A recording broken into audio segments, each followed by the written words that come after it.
Hi everybody, welcome to my channel. I do hope that you are subscribed over here and also you are subscribed to Reality Bars TV and Makelwane TV. I'm also on Facebook. I haven't posted in a while, but actually today I just posted a video, you guys. So make sure that you follow me over there as well. Listen, you guys. So today we're going to talk about Denise, and there is a fight now between, it's like a legal issue now between her and her estranged German husband, okay, because they came over here. He says they came on a holiday to South Africa and then she decided she wasn't going back to Germany, okay. And now he's like, listen, if you don't want me, it's okay, but I just want to take my kids back to Germany. And we did do the story, you guys, a few weeks ago, and it was a little bit one-sided. It felt like maybe the source that was telling the story was mostly from the husband's side, okay. And now Denise is telling her side of the story through some court documents that the Sunday World was able to get hold of, okay.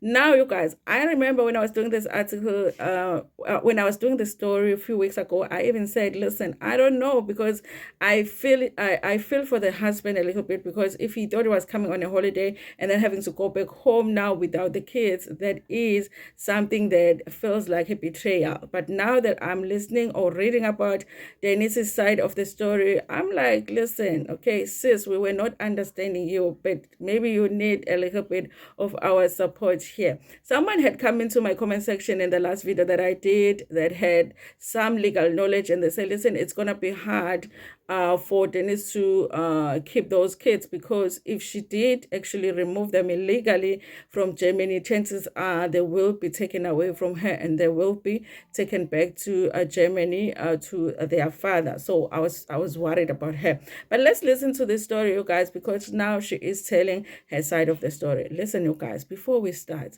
I know people are always saying in South Africa our men are horrible, we don't have good men in South Africa anymore. Let's travel a little bit and explore the world.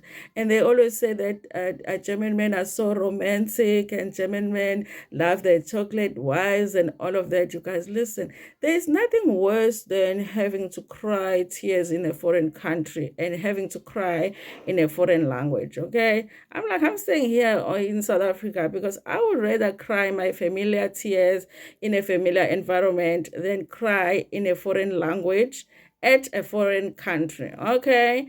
I can't even think about being married to a person that is not Zulu, because I'm like, how am I going to handle the arguments? Because I do want to be able to say futek in an argument, okay? I do want to say we are better manje, okay? Imagine somebody not understanding what you are saying in an argument. I'm like, listen, you guys, date people that can actually understand you in your language. And the tears, it's very important that the tears that you are crying are in your home language, okay? So that people around you can even understand. I mean, now, Denise, we were not even understanding Denise now. We're like, sis, I don't know, you look happy, but they say that you're not happy, because we were not understanding that the tears were in Germany, I know you guys are saying all of these things, that the Zulu men are this and that, but at least I can cry in Zulu, and my friends can easily understand my tears. It's okay, Ntando is upset now. They are not here asking me, hey, we are not sure. When they do this in Germany, are they crying or what? Men are men, guys, okay? South Africa, overseas, under the sea, around the sea, men are just the same. They will nisa you the first opportunity that comes to nisa you. So listen, here is what Denise is saying as far as the ex-husband is concerned. She says, listen, we moved to Germany and things started happening. Now, I was this woman that had now 2 kids to take care of, and I really wasn't getting a lot of help from this man. Not only was I not getting a lot of help from him, but I was not getting a lot of help from his family. So it was a lonely time for Denise Zimba. But to be specific, he says, listen, he wasn't even faithful, this man. He actually got caught by Denise playing with, what are we going to call this? All men have this one tool that is very, very important to them. If that tool had to be cut off from a man, we wouldn't know whether to still call a man or what. Okay, it's the reason a lot of women still to this day are still trying out relationships, even though relationships have proven to all of us that they are not good for us. We are still willing to try, relationships. It's because of that one tool. Okay, you can never get it anywhere else except from a man. Okay. So apparently, allegedly, he was playing with that tool without Dennis around, and Dennis caught him. But that wasn't a problem, you guys, because your tool is your tool. If you want to play with your tool, you can play with your tool. But the problem was that he was playing with the tool while chatting to some random woman online. Okay. And when she had complaints about this, it's like, listen, why are you now playing alone when we were there in front of Umfundisi saying we were forever and ever going to play together? Now, why are you playing by yourself with somebody online? He said, listen, I cannot be in a marriage where I am not allowed to play with my tool. It is my tool after all. So if I want to play just by myself or get someone else to play with me, I want to do that. Okay. So there was one of the issues is the cheatation. Okay. So since Denise had complaints about how she was feeling overwhelmed, you guys, especially taking care of the kids by herself, because this husband was not really around. Even when he was around, allegedly he wasn't helping her with the kids. She asked him, Uguti, listen, why don't you help me to get my mother come here in Germany? So can you pay for the ticket, the plane ticket for her to come here so that she can help me with the kids, because my mother is unemployed in South Africa. I need support over here. Your family is not helping me. Why don't we just get it over here and then she can help me? This man refused, you guys. She was like, I ain't living with no mother-in-law. I don't blame him though, but that's another thing about being in South Africa, because you can just instruct them to go fetch your mother. I need my mother today. Can you just go fetch my mother? Okay. If he has complaints, I'll even pay for your petrol. I need my mother to come to my house right now. I need help. Okay, that's another advantage about being in your territory, is that you can have control over things like that, you guys. She says that he refused to pay for the plane ticket to bring her mother to Germany to help her take care of the kids, but the money was not an issue because he was able to pay 900 euros. Okay, euros to take the cat to the vet. Okay. I did say, you guys, it's very difficult to cry in a foreign language, because those are issues that you're not going to have if you just stayed here in South Africa and married your African man. Okay, let me not even say African, let me just say South African man. Okay, you're not going to have that issue. Guys, 900 euros, when I Googled it, they said it's 17,000, it's around 17,000, 17,500, 19 euros, 900 euros. Okay. Did I say 19? 900 euros. Okay. It's a lot of money. Listen, I wouldn't even be willing to accept my man paying 900 rand to take the cat to the Euros if I was needing my mother to come and visit me and he was saying he has no money, or he was saying that he cannot afford it, whatever the reason. But 900, even if it's not in euros, even if it was 900 rand, I just wouldn't be that understanding. But he was willing to spend 17,000 to take the cat to the vet, you guys. Something that is not going to be part of your problems if you just stayed with your man here in South Africa, okay? Now, you guys, she talks about the most serious part, which is the fact that she did suffer depression, okay? You can just figure out what I'm trying to say, okay? Because you guys, of course, he was not helping her. She had 2 kids and she didn't have a lot of support. That is one of the reasons that really brought her back. And she does talk about how now that she's back in South Africa, she's feeling better, So mentally, she's feeling better because she's with her family, and more especially, she is with her mom, okay? And she is saying that in his court papers, he doesn't mention that while she was there, she was actually suffering depression because of the things that were happening in their marriage, okay? So listen, you guys, she also says that on top of that, while she's going through all of that, allegedly he was, what do I say, that he was aping her verbally. He would say things like, "You are poor." Okay, listen, you guys, I'm like, it would be hard to argue against that, you guys. If 900 euros is 17,000, even if you are a South African having money, I guess a German a person can still take you as a poor person, even though in South Africa, we'll be looking at you and saying, listen, you might not be rich, but you are okay. So he will say things like, you are poor, and also you already have two kids now. So if you leave me, who's gonna want you? I'm like, men like you are going to want me because obviously you still want me to stay over here even though I have two kids. Listen, you guys. Hey, Denise Zimba, there are a lot of men that would want Denise Zimba here in South Africa. Okay, he was just being delusional. But again, that's what people that are abusive do in terms of making sure that your self-esteem is affected when they don't want you to live, because they just want you to think that they are the best thing that ever happened to you. They want you to think that there's nothing better that you can get for yourself. Okay, so also she says she has worries about taking the kids or giving the kids back to him to be sent to Germany, because remember, this was not a man that was helping her with the kids. She says, who's going to take care of the kids over there?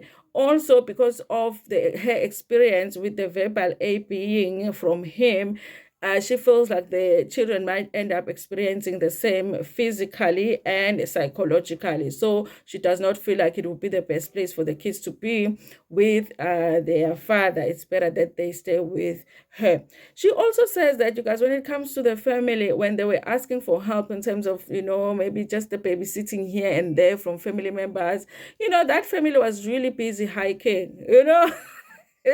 I think that you guys is just trying to tell us that the excuses that they would make when they would ask for help would be things that are like that, like the family was like, we're going hiking and we can't really help you. She says the whole time that they were in Germany, she was visited by the family like the total of 4 times. With this one, you guys, I kind of feel like you kind of like it, because listen, when the in-laws come, it's a weird situation because it's your family, but it's not at the same time. So when the in-laws visit, it's not as enjoyable as when your real family, your biological family actually visits you. So if they visit you less, actually, if you were in South Africa and they were only visiting you 4 times the whole time that you are married to this person, that actually wouldn't even be a complaint if you were in South Africa. But I do get her that she's just making a point that they were not really seeing the family that much. So if the kids go back to Germany, is he going to be able to get the help that he needs to take care of the kids if while she was there, he couldn't get the help to take care of the kids? Okay. Anyway, you guys, I guess this is a very fit family because they are hiking a lot. Okay, every time they need to go babysit the kids, they are hiking. Okay.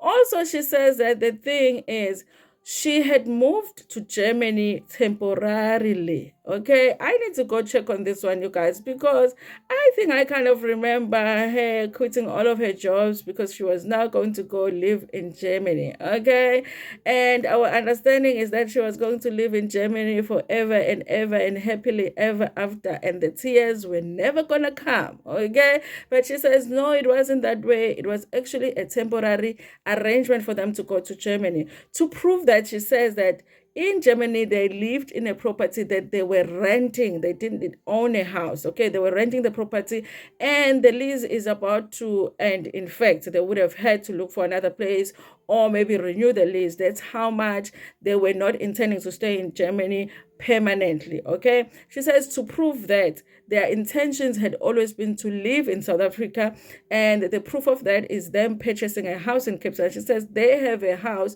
that they own in Cape Town, but they do not have a home that they own in Germany, because the intention had always been for them to come back to South Africa. Also, she says that her permit in Germany is expiring in August, okay, which is when Vele they were supposed to come back to South Africa, okay. Of course, you guys, we don't know if these things are true. Only them know for sure if it was really temporary, or maybe they, I don't know, you guys. I mean, I don't know how the laws in Germany work. Maybe that's all. The permits that she got off up until August is all she could get when she moved to Germany, and then maybe later on they were going to apply for permanent residency. I don't know, you guys, but that's what she said, that it was always temporary. And those are the things she can mention to prove that it was temporary. The fact that they were renting a place, the lease was about to end, the fact that her permit was about to expire in August. They don't own a home in Germany, but they do own a home in Cape Town. That is an indication that they had always planned to come back to Germany, you guys. Anyway, she also says, you guys, listen, even for him, it's not a big deal because he has businesses in Germany, but he has businesses in South Africa as well. And she says that he is allowed to see the kids whenever he needs to when he is in South Africa. So he doesn't see it as a big deal that the kids are over here. They will still be able to see their father because he is somebody that travels between South Africa and Germany anyway. So when he's in the country, he will see the kids. Which really, honestly, it is the same, because if Denise continued staying in Germany, that means that the husband will be traveling between South Africa and Germany anyway. So there will be times when Denise and the kids would not see him because he's in South Africa. So it's just the other way around. And at least now she is in her comfort zone. Like, she has her mom, she has her siblings, she has friends, people that can help her, and the environment is familiar and comfortable for her. And at least, you guys, she can just cry her South African tears and cry in the local language. Okay, what is Denise's home language? Okay, she can cry in her home language here in South Africa. So that's what's going on, you guys. Listen, I do hope that Denise is able to keep these kids, okay? But for the rest of you who are still looking for husbands, if the husband is German, guys, just go search. There are a few celebrities that have been married to German men. You know, while they are married to them, they always be like, oh my God, I never knew that a person could love me like this. I'm like, yeah, that sounds like a Zulu man. That absolutely sounds like a Zulu man. When this relationship is new, you think, yeah, yeah, yeah, and then they start to nisa you. So what's the difference? Okay, at least when you are in South Africa, when he does that, you can just go to your mother's house and cry, with your mother, okay, and your siblings. Yeah, and you can be swearing at him while talking to your friends in your home language, kind of a situation. But yeah, you guys, if unfuna ukuya eGermany, hayi hambani shame. I hambana sinamona. Anyway, you guys, that's all that I wanted to talk about on this video. Please tell me what you think about this in the comment section. Like the video before Pumegona, share it with your friends, with your family, and even with strangers. Nginithanda kakhulu.